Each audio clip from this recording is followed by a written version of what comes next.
Halo semuanya, selamat datang di sesi bedah materi kita kali ini.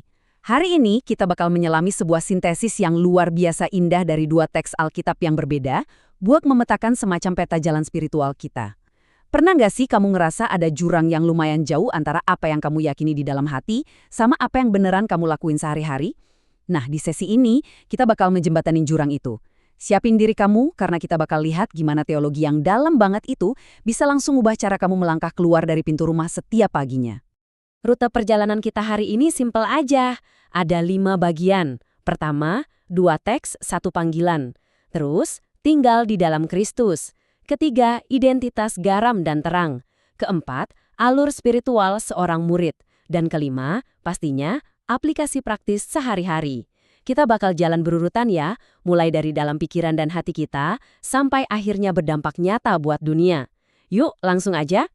Masuk ke bagian pertama, 2 teks, 1 panggilan. Di sini, kita mau ngejembatanin surat 1 Yohanes sama Injil Matius. Kalau kita bandingin kedua teks ini, kelihatannya beda banget kan? Yohanes itu fokus ke realitas internal kita, ibaratnya tinggal di dalam dia. Ini murni ngomongin koneksi spiritual yang nggak kelihatan mata. Tapi Matius justru nuntut hasil luarnya, yaitu jadi garam dan terang. Gampangnya gini deh, Yohanes ngomongin soal akar yang kuat. Nah, Matius nuntut buahnya yang kelihatan. Keduanya ini sepaket, gak bisa dipisah. Lanjut ke bagian kedua, tinggal di dalam Kristus. Membedah 1 Yohanes 2 ayat 3-6. Ada satu kata Yunani yang benar-benar krusial di sini, yaitu meno. Artinya itu tinggal atau berdiam. Ingat ya, ini bukan cuma singgah bentar kayak tamu numpang lewat di hotel. Meno itu soal punya koneksi dan persatuan yang benar-benar permanen sama Kristus. Jadi iman itu bukan cuma klaim di bibir yang besoknya hilang, tapi pikiran dan hati yang benar-benar berakar di sana tiap hari. Nah, dari meno ini muncul deh yang namanya peripateo, artinya berjalan atau hidup. Logikanya gini, kalau kita beneran menetap di dalam dia secara internal, otomatis langkah kaki kita sehari-hari pasti bakal niru karakternya. Ketaatan, kasih, kerendahan hati, itu semua bakal keluar dengan sendirinya lewat tindakan kita. Ini ada kutipan yang powerful banget. Hidup kayak Kristus itu bukan berarti kita mati-matian usaha sendiri buat dapat keselamatan dengan jadi orang sempurna tanpa dosa. Sama sekali bukan. Ini tuh lebih ke hutang etis karena kasih. Ibaratnya, ini kewajiban moral yang kita lakuin dengan seneng hati karena kita punya hubungan cinta sama dia. Kita pengen hidup kayak dia, murni sebagai respons atas cinta, bukan karena dipaksa sama aturan yang kaku. Sekarang kita geser ke bagian ketiga. Identitas garam dan terang, membedah Matius 5 ayat 13-16. Garam dan terang. Dua hal ini beda banget secara sensorik, tapi sama-sama esensial. Garam itu ngasih rasa, bener kan? Tugas kita persis kayak gitu, mencegah kebusukan moral dan bawa pengaruh baik dimanapun kita ada. Di sisi lain kita juga dipanggil jadi terang. Terang itu nggak bisa dan nggak boleh disembunyiin. Tugasnya ngusir kegelapan dan mancarin kemuliaan keluar biar semua orang bisa lihat ada yang beda dari kita. Tapi tunggu, ada poin yang super penting nih. Kenapa perbuatan baik kita sebagai terang itu harus kelihatan orang? Biar kita dipuji? Biar viral? Ya jelas enggak dong. Mau kita lagi jadi garam kek atau jadi terang kek, tujuan akhirnya cuma satu. Mengarahkan semua kemuliaan itu balik lagi cuma ke Bapa di surga. Hidup kita ini cuma semacam papan petunjuk yang ngarahin orang ke Tuhan, bukan ajang promosi diri. Masuk ke bagian keempat, alur spiritual seorang murid.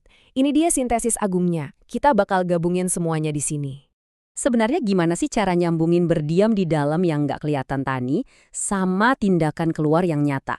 Nah, ini semua itu nyambung membentuk satu alur yang luar biasa jelas. Mulai dari pemahaman di pikiran, turun ngeresep ke hati, terus ngerakin jejak langkah kaki kita, sampai akhirnya berdampak ke seluruh dunia. Satu narasi utuh yang nggak keputus. Biar makin gampang, coba perhatiin logika 4 langkah ini. Pertama ada kognitio. Pikiran kita kenal dulu nih sama kebenarannya. Dari situ masuk ke komunio. Kita bersekutu secara intim tiap hari sama dia. Persatuan ini otomatis melahirkan konstantia, yaitu ketekunan buat terus jalan niruin hidupnya. Dan puncaknya, transformasi ini meledak jadi misio. Kesaksian hidup kita berdampak luas buat dunia. Dari pikiran, hati, karakter, terus ngubah dunia. Keren banget kan? Akhirnya, kita sampai di bagian kelima, aplikasi praktis sehari-hari. Waktunya membumikan teologi yang tinggi ini. Soalnya, jujur aja, semua teori keren tadi nggak bakal ada gunanya kalau kita nggak tahu harus ngapain besok pagi. Jadi, ini 5 hal praktis buat kamu bawa pulang. Pertama, lakuin berdiam yang nyata lewat doa dan firman. Jangan cuma rutinitas kosong. Kedua, teladani Kristus dari keputusan kecil tiap hari. Maafin teman yang nyebelin atau milih buat ngalah dan rendah hati. Ketiga, jadilah rasa yang positif di kampus atau kantor kamu. Tolak keras yang namanya kompromi sama dosa. Keempat, pancarin terang lewat kebaikan yang bikin orang nanya, kok kamu beda sih? Lalu arahin mereka ke Tuhan. Dan yang terakhir, setialah. Jangan sampai garam kamu jadi hambar karena kebawa arus dunia. Sebagai penutup, dengerin baik-baik gabungan dari dua kebenaran ini. Barang siapa mengatakan bahwa ia tinggal di dalam Dia, ia wajib hidup sama seperti Kristus telah hidup. Supaya mereka melihat perbuatanmu yang baik dan memuliakan Bapamu yang di sorga. Hari ini kita udah lihat ya, gimana dunia internal di pikiran kita itu benar-benar dirancang buat ngubah dunia eksternal di sekitar kita. Jadi, saya mau ninggalin satu pertanyaan nih buat kamu renungin.